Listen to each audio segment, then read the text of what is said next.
A common misconception is that homes feel inexpensive because they lack budget. That can play a role, but it's not the sole reason. What actually determines how a room feels are the decisions behind it, most of which are being made without you realizing it. Even with a modest budget, you can create a space that presents well. My name is Chaudhry, and today I'm going to show you 5 areas where things go wrong and how to set them right. You can make these changes quickly, relatively easily, and they will make a world of difference. If you're a returning subscriber, hit the thumbs up. If you're new here, hopefully by the end of this video, you'll be a subscriber. Remember that if you would like our help in designing your room, you can have that help by clicking the link in the description below. The first issue is generic underscaled wall art. You've seen this before, small pieces that are hung too high, mass-produced art whose only purpose is to fill a wall. And what happens is the room is stripped of weight. By weight, I mean a sense of permanence and belonging. It starts to feel temporary and interim. The answer is to establish a lead piece, one piece that becomes the voice of the room. It sets the tone, it defines the palette, and it tells you what the space is about. Now, this doesn't mean you're limited to one piece. It means one carries more authority. Maybe it's larger in scale or has a stronger contrast. It has a more central placement. It leads so that everything else can follow. From there, you can repeat that language in similar tones, related subject matter, or consistent framing. Your art will no longer feel like a gap fill. It now belongs to something larger. The second issue is visible clutter unhinged. This one works its way in like a parasite, a silent killer of a room feeling expensive. Too many objects and not enough space between them. Everything is trying to be seen at one moment, and when everything is competing for the same attention, nothing feels important. What's the answer? Curate without minimizing. This isn't about stripping everything away. Some of the strongest spaces are layered and collected and full of objects. You see this in legacy homes like the Biltmore, owned by the Vanderbilt family. They're not crowded, they're meticulously balanced and arranged. It's an excellent display of separation, with each piece given a voice.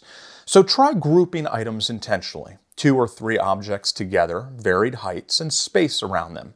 Keep in mind to avoid tension in your groupings, to not place 2 dominant pieces side by side, having patterns stacked on patterns that are incongruent, or having every surface filled edge to edge. You're not removing personality, you're removing competition, and that makes the room easier to experience.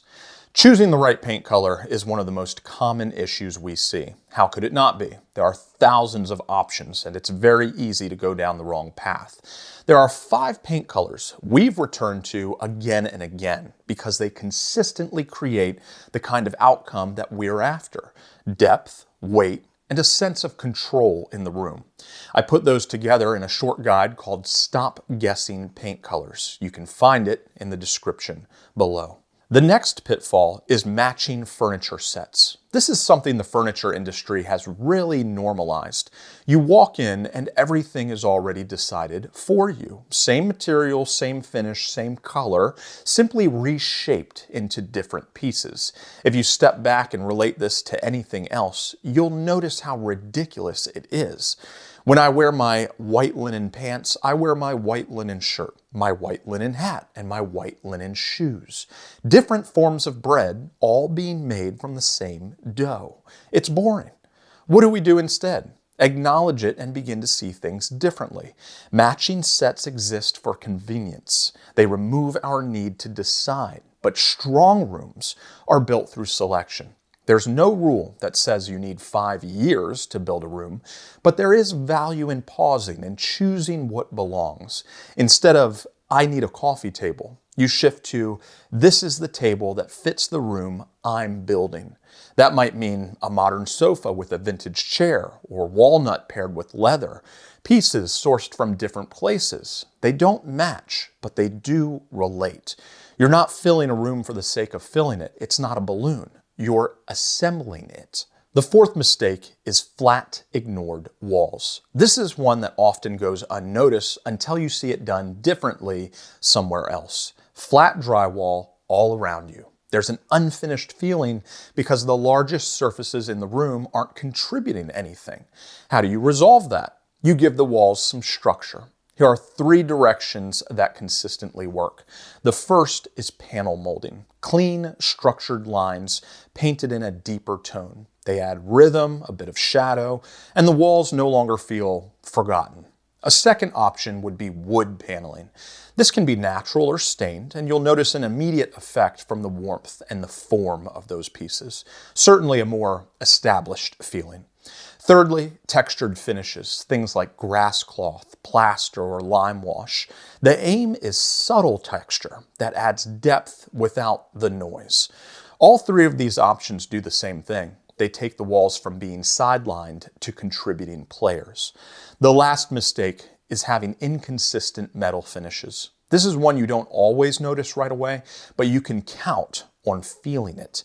Have you ever been in a bathroom where the faucet is chrome, but the cabinet handles are gold and the shower head is black? It's like sitting on a bike with a backwards seat. It might take you a second to realize what's wrong, but it's uncomfortable. What is the fix? You establish consistency. You choose one dominant metal, and that decision should align with the tone of your space. If you want something warm and grounded, oil-rubbed bronze. If you want something refined and classic, aged brass. If you want something strong and architectural, matte black.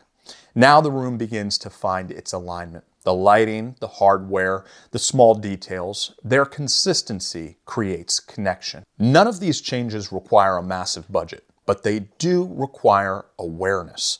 Awareness of your choices, awareness of your environment's composition. It's not so much what you present in your room, it's how you present it that makes it feel expensive. If you like the video, hit the thumbs up. If you feel like sticking around a while, feel free to subscribe. See you in the next one.